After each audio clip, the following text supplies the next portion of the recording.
Hello my dear students, how are you? I hope you all are very well. Yes बेटा जी, आज पढ़ेंगे for class 7 chapter 15 light हम करेंगे। देखिए बेटा, चैप्टर 15 में हमारा जो टॉपिक है दैट इज लाइट। लाइट होती क्या है? Light is a form of energy. Light energy की फॉर्म होती है जिसकी वजह से हमें आसपास अपनी जितनी भी चीजें हैं वो सभी नजर आती हैं।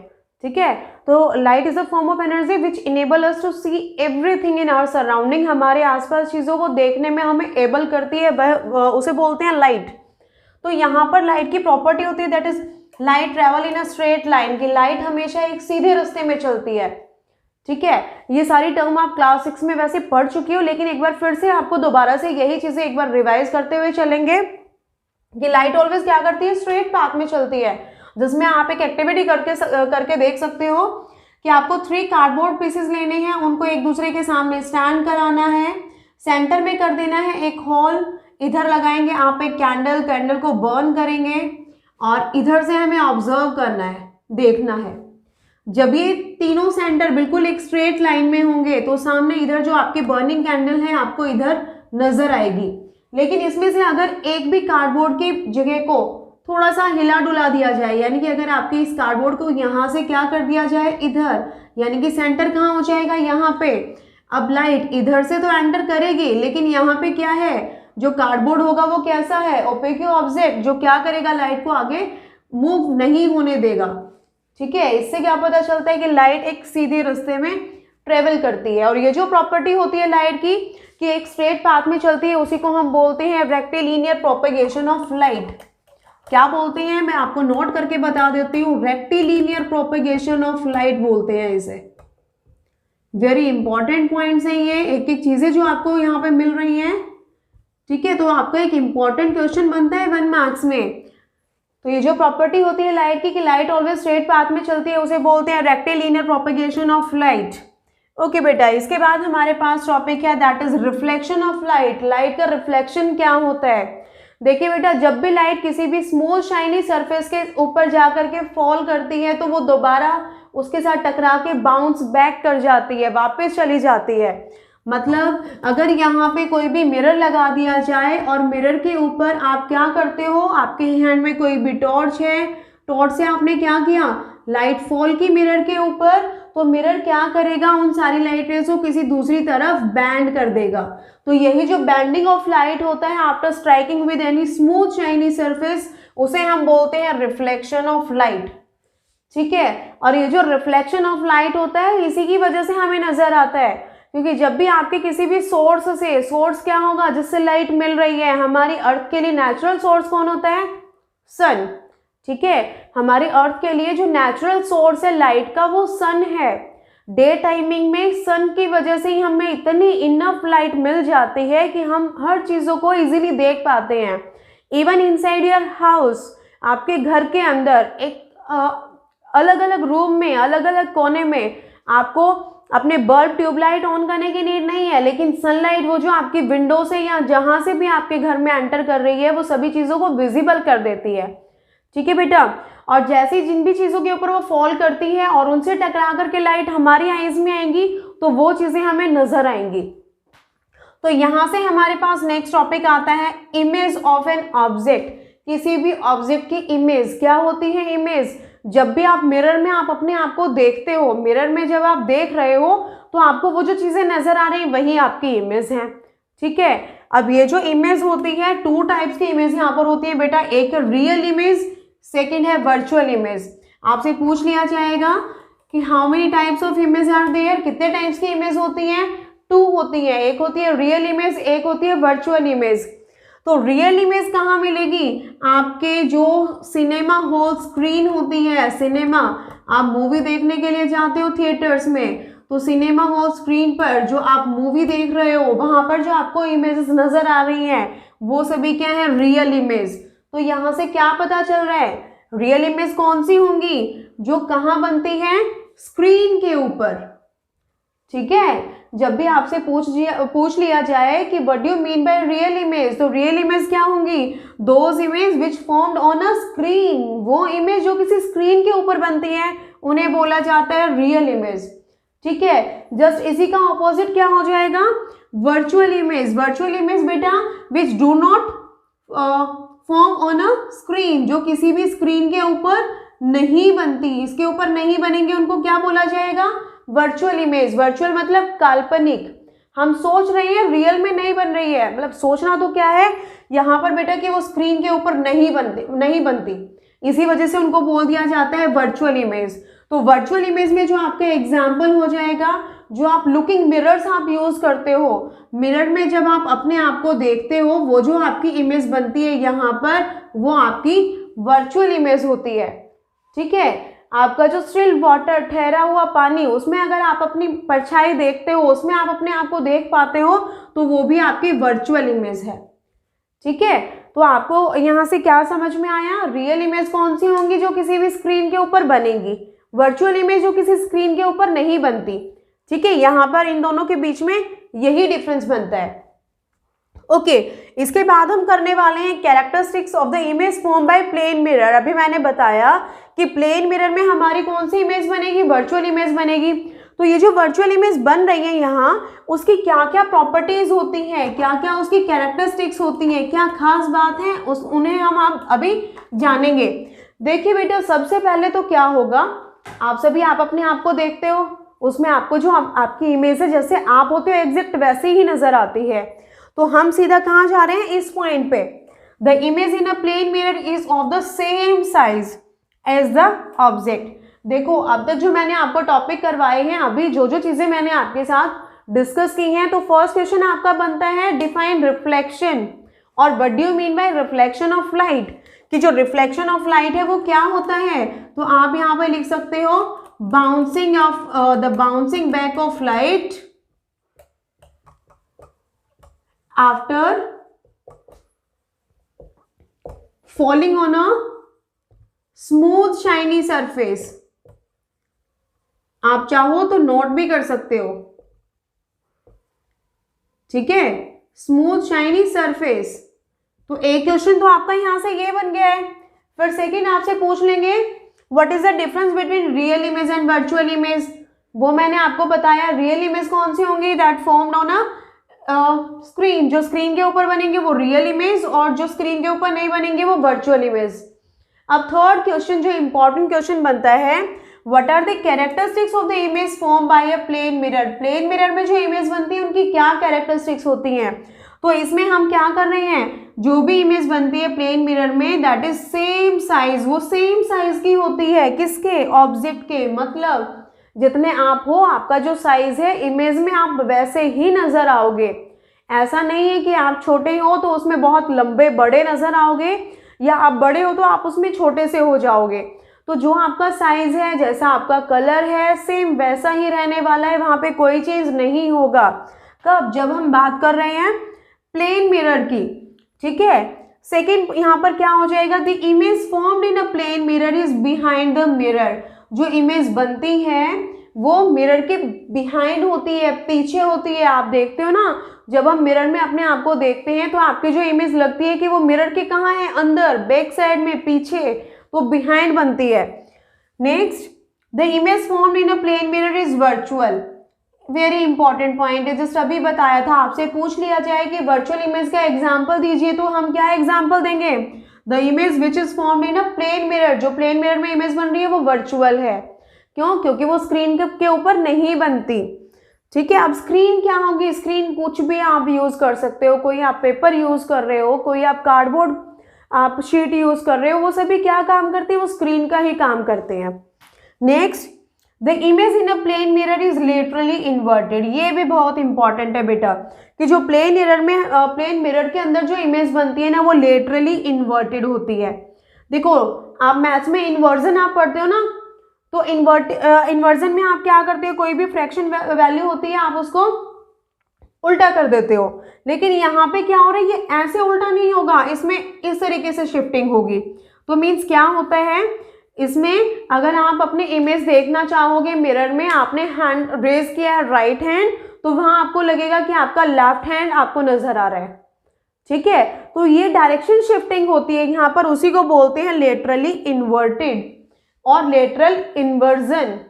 ठीक है, सॉरी, क्लियर है यहाँ से आपको कि लेटरल इन्वर्जन क्या होगा? तो ये जो डायरेक्शन शिफ्टिंग होती है कि आपको उल्टा नजर आता है, इसी वजह से एम्बुलेंस के ऊपर जो एम्बुलेंस वर्ड है ना वो उल्टा लिखा हुआ होता है, ताकि सामने जो भी एम्बुलेंस के सामने जो भी गाड़ी जा रही होगी, ड्राइवर अपने साइड वाले मिरर में देखेगा तो उसको वो सीधा नजर आएगा। ठीक है, तो अभी मैं आपको यहाँ पर अब बारी है हमारे किसकी, होम टास्क की। होम टास्क में मैं आपको दो चीजें दे रही हूँ, दो क्वेश्चन दे रही हूँ। देखो, एक तो मैंने अभी आपको बताया है कि जो यहाँ पर आपकी इमेजेस बनती है ना वो लेटरली इन्वर्टेड होती हैं। तो आपको करना क्या होगा, आप पेपर पे अल्फाबेट्स लिखेंगे, A to Z ABCD आपको लिखना है, और आप मुझे उसमें चेक करके बताएंगे कि कौन कौन से अल्फाबेट हैं जिनके अंदर डायरेक्शन में शिफ्टिंग नहीं होती। अब डायरेक्शन शिफ्टिंग का मीनिंग क्या है, यहाँ पर मैं आपको बताना क्या चाह रही हूँ, एक बार आप अगर आपको समझ में नहीं आया है तो आप देख लीजिए। मीन्स अगर आप बी फॉर बॉल आप ऐसे लिखते हो ना तो मिरर में वो आपको कैसे नजर आएगा, लाइक मिरर में आप देख रहे हो तो वो आपको ऐसे नजर आएगा। ठीक है, तो ये डायरेक्शन शिफ्टिंग होती है यहाँ पर, उसी को बोलते हैं लेटरल इन्वर्जन और लेटरली इन्वर्टेड। ठीक है, ओके, एक पॉइंट यहाँ पर हमने नहीं लिखा कि जो इमेज यहाँ पर बनती है वो क्या होगी, at same distance as the object. जो इमेज होगी is at the same distance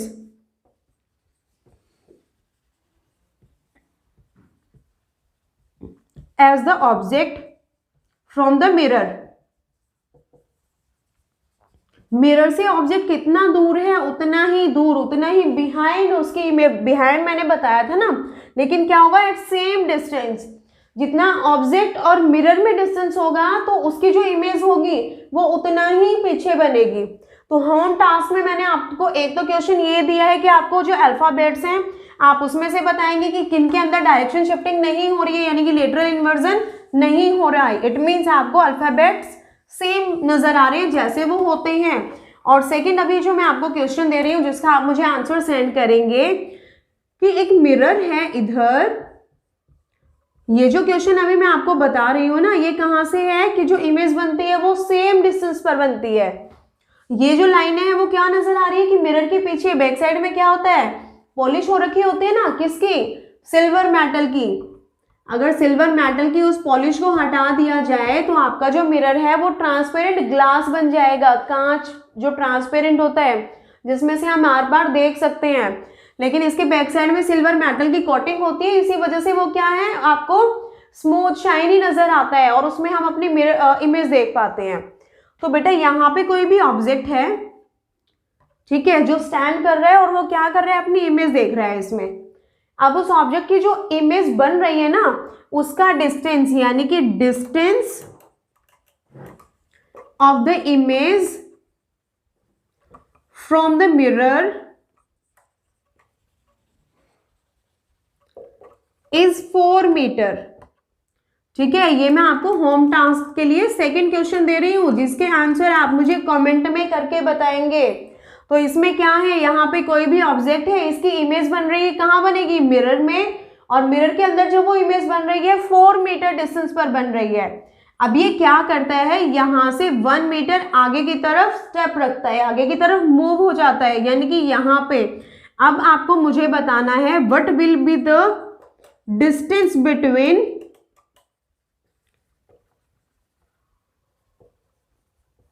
the image and the mirror. आपके मिरर और अब जो उसकी इमेज होगी उसमें कितना डिस्टेंस होगा। ठीक है, तो ये 2 क्वेश्चंस हैं आपके, जो आप इस वीडियो को अच्छे से देखेंगे, सुनेंगे, समझेंगे, अपने चैप्टर रीडिंग करेंगे और उसके बाद इन सिंपल से क्वेश्चंस के आंसर आप मुझे कमेंट में करके बताएंगे। ठीक है, तो बेटा जी इसी के साथ जिन्होंने भी चैनल को सब्सक्राइब नहीं किया है तो सब्सक्राइब कर लो, बेल आइकन को प्रेस कर लो जिससे कि आपको यूजफुल नोटिफिकेशन मिलते रहें। वीडियो आपको पसंद आ रही है तो बेटा जी लाइक शेयर करना ना भूलें। ठीक है, बाकी मैं आपसे बार बार वही बोलती हूँ, आज भी मैं यही कहूँगी, पढ़ते रहिए, सीखते रहिए। इसके बाद हम करेंगे नेक्स्ट टॉपिक जो अपने इसी चैप्टर से, दैट इज स्फेरिकल मिरर्स। जी अभी हम पढ़ेंगे स्फेरिकल मिरर्स के बारे में। अभी हम कर रहे थे प्लेन मिरर्स, इससे पहले प्लेन मिरर्स हमने पढ़ा था, जो लुकिंग मिरर्स आप यूज करते हो। ठीक है, तो अभी स्फेरिकल मिरर्स क्या होते हैं। The spherical mirror is that mirror whose reflecting surface is the part of hollow sphere of glass। बड़े कंफ्यूजिंग सा है ना। देखिए क्या है, इमेजिन करिए आपके पास कोई भी आपके टेनिस बॉल है, ठीक है, या कोई भी प्लास्टिक बॉल है, अंदर से कैसी होती है, होलो, अंदर से खाली होती है ना, और बॉल क्या होती है, स्फेयर होती है। बॉल को हम क्या बोलते हैं, स्फेयर। तो वो जो आपकी बॉल है, उस बॉल को क्या किया, यहां से कट कर दिया। कट करने के बाद इस हिस्से को तो हमने फेंक दिया, और ये वाला जो पार्ट हमारे पास बचा है, ये वाली शेप हमारे पास ये आ गई है, ठीक है। तो इसी तरीके से अब जैसे आपकी होलो बॉल है, ऐसे ही इमेजिन करो कांच की, ग्लास की बनी हुई कोई भी ऐसे होलो स्फेयर है, ठीक है, कांच की बॉल है आपके पास, जिसको क्या बोला जाएगा, होलो स्फेयर ऑफ ग्लास, कांच का एक खाली स्फेयर, और उसको कट कर दिया जाए तो हमारे पास ये सी शेप में एक ऐसे पार्ट उसका मिल जाएगा ना। तो ये जो हमारे पास पार्ट मिलेगा, अब इसको हम किस तरफ से पॉलिश करते हैं, उसी के अकॉर्डिंग अलग अलग मिरर हमारे पास आ जाएंगे, ठीक है। अब आपको समझ में आ जाएगा कि जो स्फेरिकल मिरर होते हैं बेटा, ये वो मिरर होते हैं जिनका रिफ्लेक्टिंग सरफेस क्या होता है, किसी एक होलो स्फेयर का पार्ट होता है, उसका एक टुकड़ा होता है, ठीक है। तो बेटा देखिए हमारे पास ये जो उस बॉल का, जो हमारे पास एक कांच की एक बॉल थी, उस बॉल में से हमने उसको कट किया। कट करने के बाद ये जो पार्ट आया, अब अगर हम इसको यहाँ से पॉलिश करते हैं, ये जो लाइंस मैं आपके लिए ड्रॉ कर रही हूँ ना, तो वो लाइंस किसके लिए यहाँ पे रिप्रेजेंट कर रही है, पॉलिश के लिए। किस चीज़ की पॉलिश, सिल्वर कोटिंग की जाती है, सिल्वर मेटल जो होता है ना, उसकी पॉलिश कर देते हैं।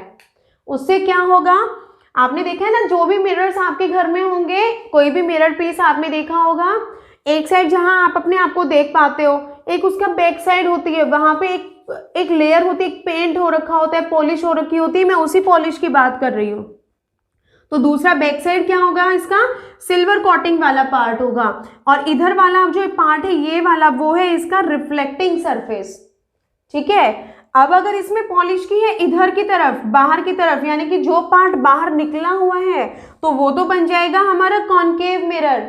लेकिन अब इसमें अगर ऑपोजिट कर दिया जाए, यानी कि इस तरीके से यहां आप पॉलिश करोगे, जो अंदर धंसा हुआ पार्ट है, तो वो क्या बन जाएगा, कॉन्वेक्स मिरर। आपको शेप याद रखनी है यहाँ पे कि आपके जो कॉनकेव मिरर और कॉन्वेक्स मिरर में क्या डिफरेंस होगा,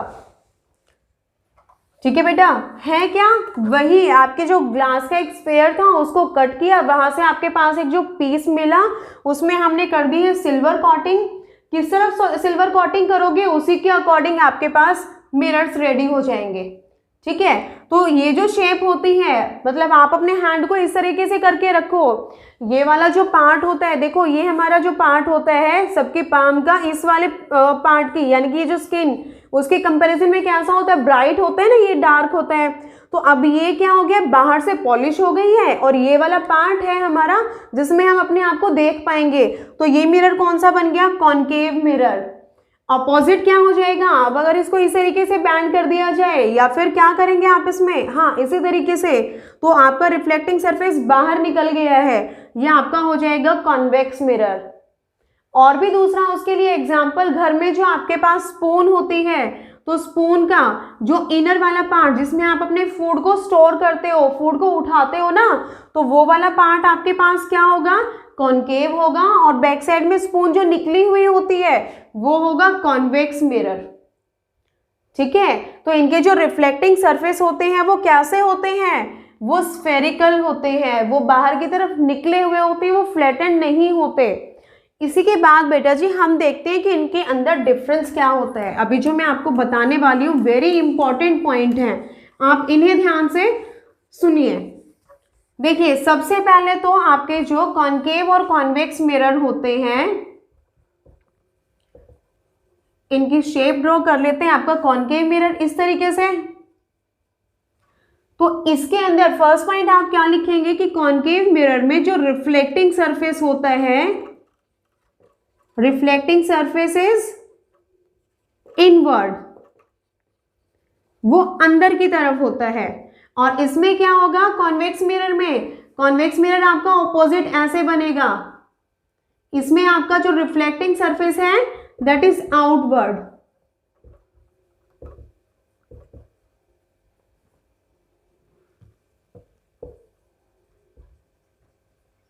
ठीक है। सेकेंड पॉइंट क्या होता है बेटा, ये जो हमारा कॉनकेव मिरर होता है, जब इसके ऊपर लाइट रेज फॉल करती है, यानी कि जो लाइट रेज पैरेलल आती हैं बिल्कुल सीधे सीधे, जैसे ही वो इसके ऊपर फॉल करेंगे तो लाइट क्या करती है, जैसे ही स्मूथ सरफेस के ऊपर फॉल करती है तो रिफ्लेक्ट होती है, ये उनको रिफ्लेक्ट करेगा। लेकिन जब हम कॉनकेव मिरर की बात करते हैं तो ये सभी लाइट रेज को एक पॉइंट पर इस तरीके से मीट कर देता है, मिला देता है। ठीक है, कहाँ मिलाएगा, इनके फोकस पॉइंट पर। इसको क्या बोला जाएगा, फोकस पॉइंट, जहां पर क्या करता है ये मिरर अपनी सारी लाइट रेज को मीट करा देता है। ठीक है, कन्वर्ज कर देता है। तो इसी प्रॉपर्टी की वजह से इस मिरर को बोला जाता है कन्वर्जिंग मिरर। ठीक है बेटा, इसको बोला जाता है कन्वर्जिंग मिरर।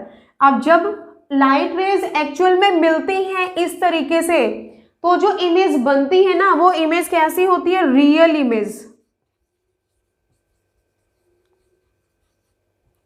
ठीक है, कॉनकेव मिरर क्या कर रहा है, सभी लाइट रेज को कन्वर्ज कर रहा है। कन्वर्ज करना मतलब सभी लाइट रेज को एक जगह पे जोड़ देता है, मिला देता है।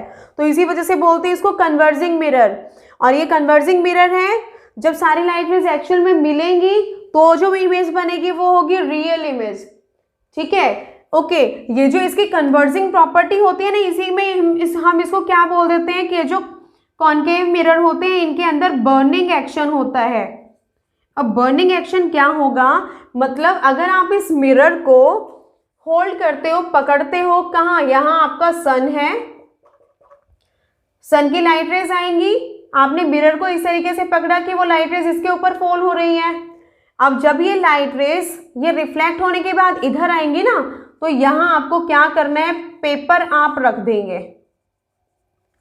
ठीक है, तो कंटिन्यू जब इसके ऊपर लाइट रेज इस तरीके से फॉल होती रहेगी, क्योंकि सारी लाइट रेज को, जितनी भी लाइट रेज इसके ऊपर आएंगी उन सबको ये कन्वर्ज करेगा इस जगह पे। जब ये कन्वर्ज करेगा तो सारी लाइट रेज यहाँ जब मीट करती रहेंगी तो वो जो हीट प्रोड्यूस होगी ना, उसकी वजह से ये पेपर बर्न होना स्टार्ट हो जाता है। ठीक है, तो हमारा जो कॉनकेव मिरर होता है उसके अंदर बर्निंग एक्शन भी होता है। अब दूसरी तरफ बात करते हैं कॉन्वेक्स मिरर की। देखिए बेटा, कॉन्वेक्स मिरर में क्या होता है, जो लाइट रेज पैरेलल आती है ना, आती तो पैरेलल है, लेकिन रिफ्लेक्ट होने के बाद वो क्या हो जाएंगी, इस तरीके से फैल जाती हैं। ठीक है, सारी लाइट रेज स्प्रेड हो रही है। जब लाइट रेज स्प्रेड होंगी तो यहाँ पर हम इमेजिन करते हैं कि मे बी ये जो सभी लाइट रेज है ना, ऐसा लगेगा कि ये पीछे शायद कहीं इधर, ये मैं रिफ्लेक्टिंग सरफेस थोड़ा रब कर देती हूँ कि ये यहाँ ऐसे मिल रही है।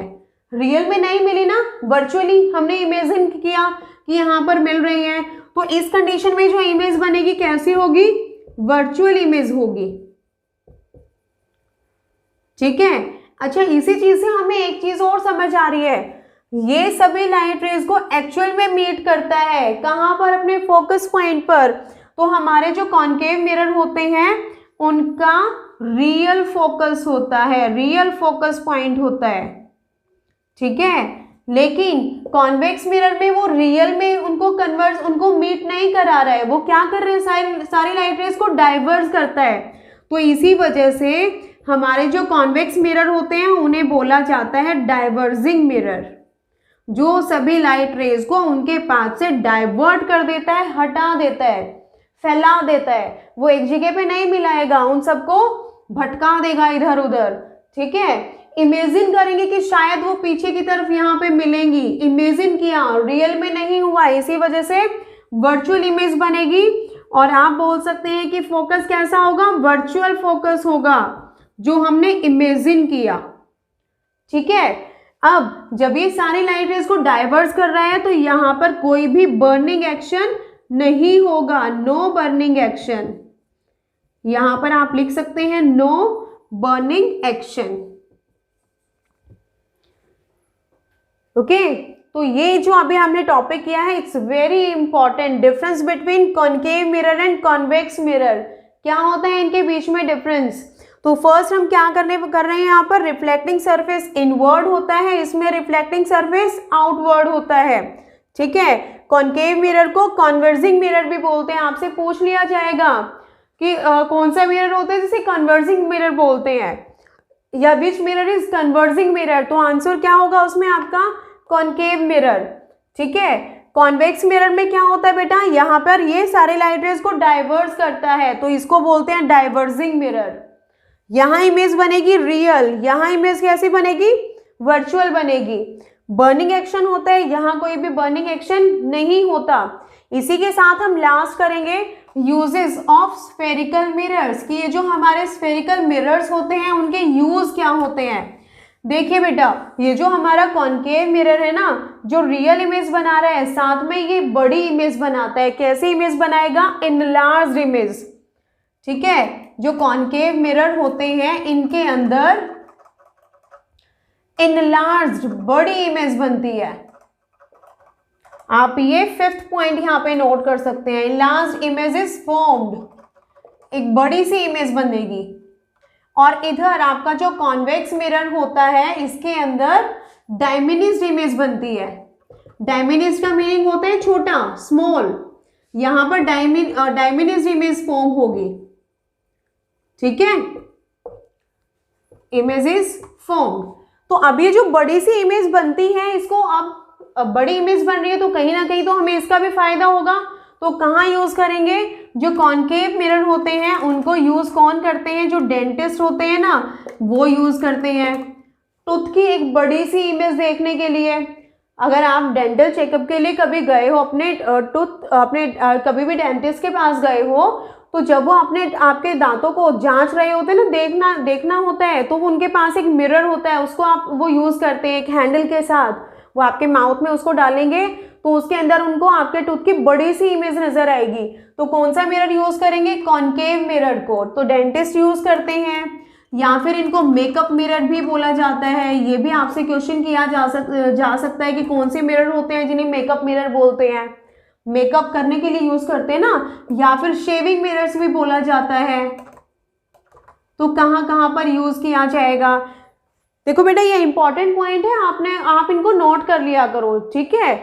तो अगर आपको नोट करने हैं तो आप बैक जा करके नोट कर लेना, क्योंकि अभी मैं थोड़ा सा इसे रब कर रही हूँ, हमें स्पेस चाहिएगा ना। तो एज ए मेकअप मिरर्स या शेविंग मिरर्स में इन्हें यूज करते हैं। या फिर बेटा जी आपके जो कार है, टॉर्च है, मीन्स व्हीकल्स की बात करेंगे, सभी कार, बाइक, स्कूटर, इन सब की, इनकी जो हेडलाइट होती है, तो हेडलाइट के अंदर एज ए रिफ्लेक्टिंग सरफेस, देखो यहाँ होता है बल्ब।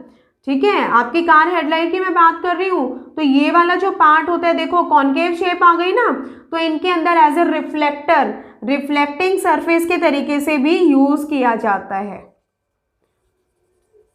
ठीक है, तो ये हो गए हमारे कॉनकेव मिरर के यूजेस। अब कॉन्वेक्स मिरर, भाई इसके अंदर क्या है, इमेज छोटी बन रही है। अब छोटी बनेगी तो पीछे वाले काफी एरिया को तो कवर करेगी ना। तो ये जो कॉन्वेक्स मिरर होते हैं इन्हें रियर व्यू मिरर के नाम से भी जाना जाता है। ठीक है, इन्हें रियर व्यू मिरर भी बोलते हैं।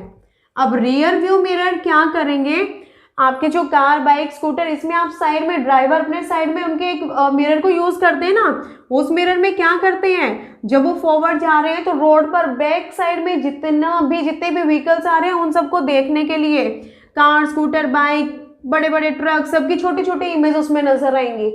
ठीक है, तो बैक साइड को ऑब्जर्व करने के लिए जिस मिरर को यूज करते हैं उसे बोलते हैं रियर व्यू मिरर। तो कॉन्वेक्स मिरर को ही रियर व्यू मिरर बोलते हैं। तो आपके जितने भी व्हीकल्स होते हैं उन सब के अंदर एज अ साइड मिरर भी उसे यूज किया जाता है। दूसरा, जैसे बड़ी बड़ी जो शॉप होती हैं, तो जो शॉप ओनर्स होते हैं वो क्या करते हैं, अपने शॉप के अंदर फ्रंट में एक छोटा सा मिरर लगा देते हैं। कौन सा मिरर यूज करेंगे, कॉन्वेक्स मिरर, जिससे कि बैक साइड में उनकी शॉप का जो भी चीजें, जो भी इमेजेस हैं उनको वहां पर नजर आती रहेंगी। ठीक है, या फिर जो रोड साइड एरियाज, रोड पर जो कॉर्नर्स होते हैं जहां पर टर्न होते हैं, तो वहां पर भी इन मिरर्स को लगाया जाता है, जिससे क्या होगा, बैक साइड वाली चीजें नजर आती हैं। ठीक है, तो ये सभी यूजेस हो गए हैं कॉन्वेक्स मिरर के। आई होप आपको समझ आया होगा, बहुत इंपॉर्टेंट टॉपिक है। ठीक है बेटा जी, आप इसको अच्छे से ध्यान से सुनिए, समझिए। उसके बाद आप अपनी बुक रीडिंग जरूर करिए, वेरी इंपॉर्टेंट है। मैंने होम टास्क में आपको कुछ क्वेश्चंस दिए थे, तो चाहूँगी कि आप उसके आंसर्स करें, ठीक है। तो ओके बेटा जी, तो पढ़िए, सीखिए और एंजॉय करिए। Okay bye.